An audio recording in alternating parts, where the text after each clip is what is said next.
Hey friends! I'm actually really excited for today's vlog. I feel like I say that for every vlog, but I am excited for all of them. But I've been thinking about doing this one for a while. I just wasn't sure how to structure it, but today I'm going to be teaching you how to choreograph. So you can be someone who honestly is not really a dancer, or you just started dancing, or you've been dancing for 25 years, 20 years like me, but even then I still get stuck. I've been choreographing for forever, and there's still sometimes where I just stare in the mirror and I'm like, girl, what are you gonna, there's no movement coming into my brain. So there's a couple different techniques and strategies that can help you. So I'm gonna walk you through those today. Okay, so the very first technique is called a lyric study, and it's exactly what it sounds like. You take the lyrics of a song and you study them, and that can mean you're looking for the meaning behind the lyrics, or you're just taking the words literally exactly how they are at face value. It kind of just depends on your artistry and the way that you want to express.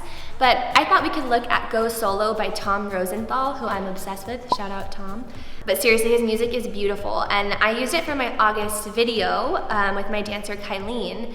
And the lyrics, here I'll show you. Okay, I need to show you my background first. This is Anthony from Queer Eye. Anthony, if you're watching, I love you. So much. Okay, anyways. So lyrical is literally what it sounds like. You're focusing on the lyrics. Now, the lyrics, in my opinion, give you this beautiful base to create movement off of. So, the very beginning, he says, they say it's a matter of time, 1,000 days and the sun won't shine. So what I would do with that, now, they, what could they be? They is people. They is this like group of humans, whatever. So maybe you're reaching out to them, they. So picture there's a group of people over there. The next word is say. So what do you use to talk? You use your mouth. So they say. You can come into your mouth, right? So we're using the words to generate movement. They say it's a matter of time. So we have reaching out for they, coming into your mouth on say. It's a matter of time. Maybe you go to your watch, right? So that's kind of the idea, is you're studying the words and you're letting the words create movement for you. So they say it's a matter of time. We now have they say it's a matter of time.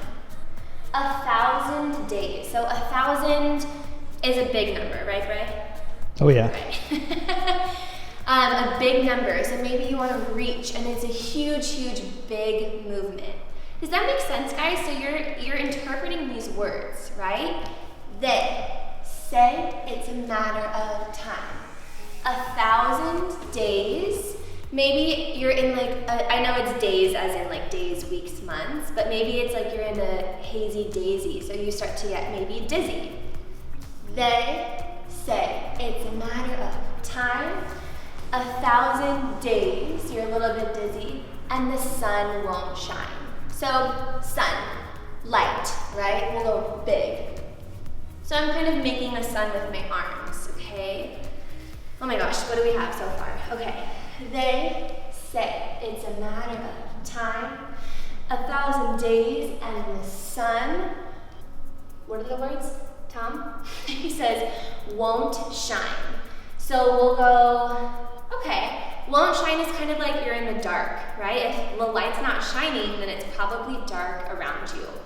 So we'll do this, we'll cover our eyes.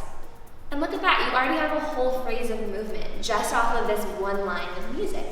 So, they say it's a matter of time, 1,000 days, and the sun won't shine. Yeah. So that's kind of the idea of a lyric study. You're just taking the words and you're letting it create this beautiful movement for you. Yay! Okay, now we're on to our second choreographic technique, which is room reading. Not Room Raiders, the MTV show, but room reading. This one is super cool because you can never run out of things. So the idea is that you read the room. What is in the room? So in this room I have some, what are these called? I think medicine balls? The little squishy exercise balls. Then you have a door. We have a ladder. We have some lights that are shining. trophies, a window. So that's kind of the idea, is you just gather all of these things. Now I know you're like, Auti, what are you talking about and what does this have to do with dance? But I promise I'm gonna show you. So, for example, there's a door. How would I close that door? I'd probably hit it and push it. And that's a movement right there, okay? Then the medicine ball. What do you do on medicine balls? You sit on them. So I would sit to the floor. So I've now read in the room 2 different objects. So I hit the door and close it, and I sit on the medicine ball. Now I'm on the floor, and I'm like, okay, where do I go? So there's a fan over there, and fans spin, right? So if I'm on the floor, what could I do to spin? Maybe I could do a spin like this to stand up, or maybe I could do a roll. That's kind of a spin and stand up. So I've now read 3 different things in the room. Bray, did you like the spin or the roll better? I like the roll. The roll, okay, he has spoken. So we go, close the door, push, sit on the medicine ball, roll like a fan, stand up. Now as I'm standing up, what do I see over there? I see a curtain. So a curtain you would push, right? Maybe when I stand up, I push the curtain open. So this is super cool because I'm in one room right now and I just read 4 different things, but I could go to a completely different space and generate completely different movement. You could even go outside. It doesn't have to just be limited to an indoor space. So let's put these together. We room read the door, the medicine balls, the fan, and the window. Okay, here we go. And door, medicine ball, and fan, and curtain. Yeah, and that's a whole phrase right there. So you could literally create even without music, just using different objects and different things that are in the room. All right, so now we're on to our 3rd choreographic technique, or a CT. I just made that up, don't use that in class, it's not a real thing. Anyways, it's called the retrograding or retrograde. To be honest, it confuses me sometimes, but the idea is that you're reversing the movement for exactly where you just came from. So I'll show you. So I just made up this little phrase. This is the original. Reach, elbow bends, extend an arm, turn, stretch, plie. Okay? So that's my version. I'll show you one more time. Arms reach, elbows extend, lengthen your arm, turn, plie. Now, the retrograde of that would be plie, stretch, turn with the arm, back to the elbow, over.